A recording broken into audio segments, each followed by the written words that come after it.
ஓம் சாந்தி. 8ஆம் தேதி 12ஆம் மாதம் 2024ஆம் ஆண்டு. பாபாவின் முரளியின் ஸ்லோகம். சுயத்தாலும் மக்களாலும் இறைவனாலும் நேசிக்கப்படும் ஒரு ஆத்மா ஆசீர்வதிக்கப்பட்ட ரூபம் எனப்படுவார். தன்னாலே ஒருவர் நேசிக்கப்பட வேண்டும் அல்லது தன்னாலே விரும்பப்பட வேண்டுமென்றால் முதலிலே அவர் தன்னுக்குள்ளே இருக்கின்ற பலவீனங்கள் பலம் என்பவற்றை தெளிவாக புரிந்து கொண்டிருக்க வேண்டும். மற்றவர்களுடைய செயல்பாடு அல்லது மற்றவர்களுடைய கருத்தை வைத்து அவர் தன்னை கணித்து கொள்ள வேண்டிய அவசியமில்லை. அவர் தானே ஆழமாக தன்னுக்குள்ளே சென்று தான் என்ன குறைபாடுகளை கொண்டிருக்கிறேன், தான் என்ன சிறப்பியல்புகளை கொண்டிருக்கிறேன், இந்த நேரத்தில் இந்த சிறப்பியல்புகளை நான் பயன்படுத்தலாம் என்ற தெளிவான ஒரு உணர்வு அல்லது விழிப்புணர்வு அல்லது புரிந்துணர்வு இருக்கும் பட்சத்திலே அவராலே தன்னிலை அன்பை கொண்டிருக்க முடியும். ஏனென்றால் தான் எப்படியோ அப்படி அவர் தன்னை ஏற்றுக்கொள்ளுவார். இன்னொருவராக இருப்பதற்கு முனைய மாட்டார், அல்லாவிட்டால் இன்னொருவரையுடன் ஒப்பிட்டு பார்க்க மாட்டார் அல்லது தன்னை குறைவாக அவர் நினைக்கவும் மாட்டார். சமநிலையை பேணுவார். அந்த பலவீனத்தை புரிந்து கொண்டிருக்கின்ற ஒருவர் தன்னுடைய பலவீனத்திலிருந்து விடுபடுவதற்கான தீவிரமான முயற்சியையும் மேற்கொள்வார். அதே நேரம் தன்னிடமிருக்கின்ற சிறப்பு இயல்பு அல்லது பலத்தை ஆன்மீக சேவையிலே எப்படி பயன்படுத்தலாம் என்பதை பற்றி சிந்தித்து அதனையும் அவர் முழுமையாகவே ஈடுபட எவ்வளவு தூரம் நாங்கள் எங்களுடைய பலத்தை பயன்படுத்துகின்றோமோ, அதாவது சிறப்பு இயல்புகளை பயன்படுத்துகிறோமோ சேவைக்கு அவ்வளவு தூரம் எங்களுடைய பலவீனங்கள் எங்களை விட்டு செல்லுகின்றது. அதே நேரத்தில் எல்லைக்கப்பாற்பட்ட முறையிலே நாங்கள் அந்த சிறப்பியல்புகளை பயன்படுத்த வேண்டும்.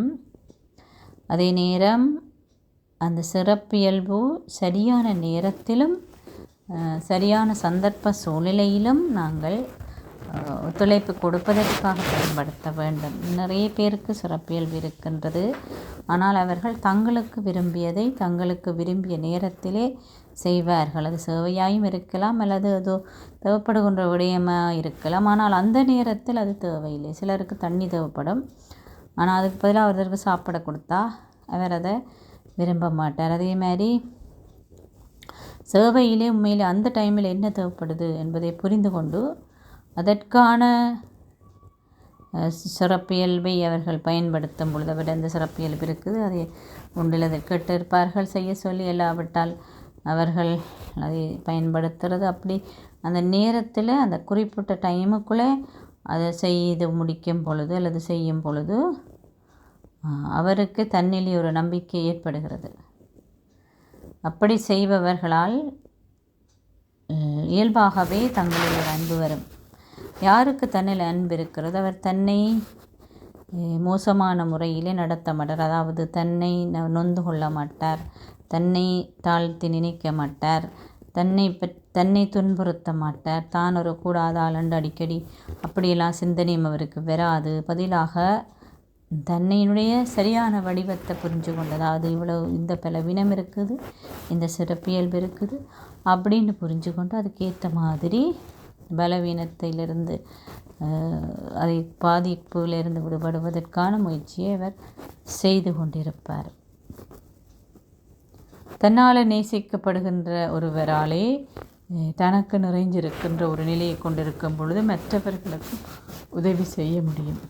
தன்னுக்குள்ளேயே வறுமையை கொண்டிருக்கிறவர்களால் மற்றவர்களுக்கு உதவி செய்ய முடியாது. ஏனென்றால் அவர் ஒரு காத்தடித்த பந்து போல் அல்லது காத்தடித்த ஒரு பம்பி போல் அந்த காற்று இருக்கும் வரைக்கும் அவர் இயங்குவார். அது வெளியில் போன உடனே அவரால் இயங்க முடியாமல் போகும். அதாவது அந்த காற்று என்பது இது ஒரு சந்தர்ப்பத்தை அல்லது சூழ்நிலை அது வெளிப்புறமான விடயங்களில் தங்கியிருக்கிறார். ஆனால் உறுதியான ஒரு தூண் எப்பயுமே எந்த புயல் வந்தால் என்ன அல்லது யாராவது இது தட்டி விட்டால் என்ன செய்யாது. அது மாதிரி சுயத்தை கவனம் செலுத்துகின்றவரால் தான் அந்த உறுதி என்று சொல்லப்படுகின்ற ஞானத்தின் யோகத்தின் அடிப்படையிலே அதை அத்திவாரமாக எப்பொழுதுமே போட்டிருக்கின்ற ஒருவரால் தான் உறுதியானவராக இருக்க முடியும். அவரால் தான் மற்றவர்களுக்கு உதவி செய்ய முடியும். உதவி என்பது ஒருத்தர் ஒரு கிடங்குக்குள்ளே இருக்கிறார், அவருக்கு ஒரு கை நாங்கள் நீட்டினோம் என்றால் அவரை அந்த கிடங்கிலிருந்து எங்களாலே வெளியிலே கொண்டு வர முடியும்.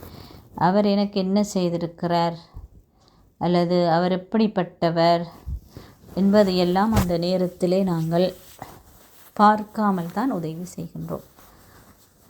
அது மாதிரி தான் ஞானம் படிச்சிருந்தால் என்ன, ஞானம் படிக்காமல் விட்டால் என்ன, ஞானம் படித்த குழந்தைகளாக இருந்தாலும் பாபாவுடைய பிள்ளைகளாக இருந்தாலும் சிலருக்கு சில சந்தர்ப்பத்திலே அப்படி கையை கொடுத்து தூக்கி வர்ற மாதிரியான உதவி, அதைத்தான் பாபா நல்லாசி தூய உணர்வு என்று சொல்கின்றார் அல்லது சக்காஸ் என்று சொல்கின்றார்.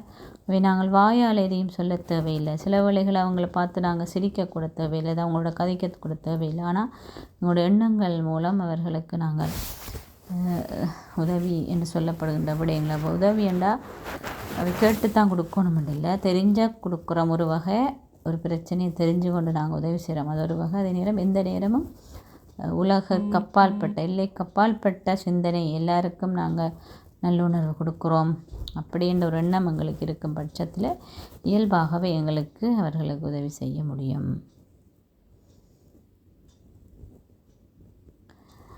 அப்படிப்பட்டவர்கள் தனக்கும் நன்மை செய்கிறாங்க, மற்றவர்களுக்கும் நன்மை செய்கின்றவர்களால் நிச்சயமாக இறைவனாலேயும் நேசிக்கப்படுவார்கள்.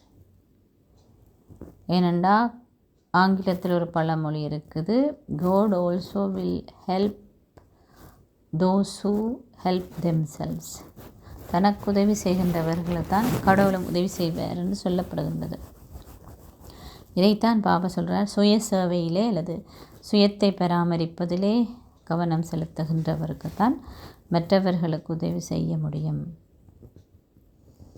ஒரு பொருள் திண்மமாக இருந்தால், அடிச்சொடுக்கப்படாததாக இருந்தால் யாராலேயும் அதனை பயன்படுத்த முடியும். ஆனால் அது கண்ணாடியாக இருந்தால் ரொம்ப கவனமாக தான் அதை நாங்கள் பயன்படுத்தலாம் அல்லது அதை ஒரு இடத்துலேருந்து இன்னொரு இடத்துக்கு செல்லலாம். இதனால தான் ஹேண்டில் வித் கேர்ன்றெல்லாம் எழுதி ரொம்ப பாதுகாப்பாக நாங்கள் வைத்திருக்கிறோம். ஆனால் சில வேளையில் இந்த கண்ணாடி வடிவாக இருக்கும், திண்மம் வடிவில்லாமல் இருக்கும். அதுபோல தான் சில ஆத்மாக்கள், அதாவது பிராமணர்களும் சில வேளைகளை கண்ணாடி போல இருக்கிறார்கள் என்றால் அவர்களுக்குள்ளேயே இந்த வெளிப்புறமாக நிறைய விடயங்கள் இருக்கும், சிறப்பு இயல்புகள் இருக்கும். ஆனால் அது ரொம்ப கவனமான முறையிலே பயன்படுத்த வேண்டியதாக இருக்கும். அப்படி இருந்தால் அவர்களாலே மற்ற மக்களாலே உறவினொழி ஆசீர்வாதத்தை அவர்களுக்கு பெறுவது கடினம். ஏனென்றால் அவர்களை முதல் கவனமாக யாராவது பார்க்க வேண்டும், அதற்கு பிறகுதான் அவங்களால மற்றவர்களுக்கு உதவி கிடைக்கும். கண்ணாடியில் பார்த்தா அழகாத்தான் இருக்கும், அதாவது அவங்களுடைய பயன்படுத்தப்படும் பொழுது ரொம்ப பிரதானமான அல்லது முக்கியமான விஷயமா இருக்கலாம். ஆனால் அதனால தான் பாபா என்ன சொல்கிறாருன்னா, முதல்ல நல்ல உறுதியான பிராமணராக ஆக வேண்டும். நம்பிக்கையினுடைய அத்திவாரம் ரொம்ப உறுதியாக இருக்க வேண்டும்.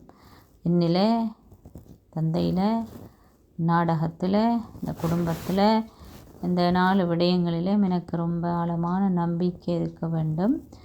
ஏன்னா இந்த ஞானம் எங்களுக்கு இந்த நம்பிக்கையை அதிகரிக்கிறதுக்கு அல்லது பயிற்சி செய்து கூட்டிக்கொள்வதற்கு ரொம்ப உதவி செய்து அவை நாங்கள் எந்த சந்தர்ப்பத்திலையும் என்னுடைய நம்பிக்கையினுடைய இந்த அத்திவாரம் ரொம்ப தெளிவாகவும் மிக சரியான முறையிலும் இருக்குதா என்பதை சோதித்து பார்க்க வேண்டும்.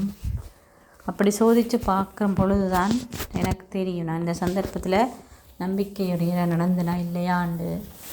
அப்படி பார்க்க தான் நான் என்னால் நேசிக்கப்படுறவராகவும் எனக்கு யாரும் சொல்ல தேவையில்லை, நானே என்னை பார்த்து கொள்ள வேண்டும், அப்படி நடந்து கொள்கிறேன் என்று.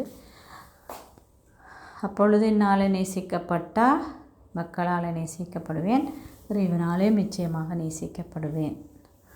அப்படி இருந்தால் என்னாலே ஒரு பிரயோசனமான ஒரு யோக்கியம் நிறைந்தவராக நிச்சயமாக ஆக முடியும். ஓம் சாந்தி.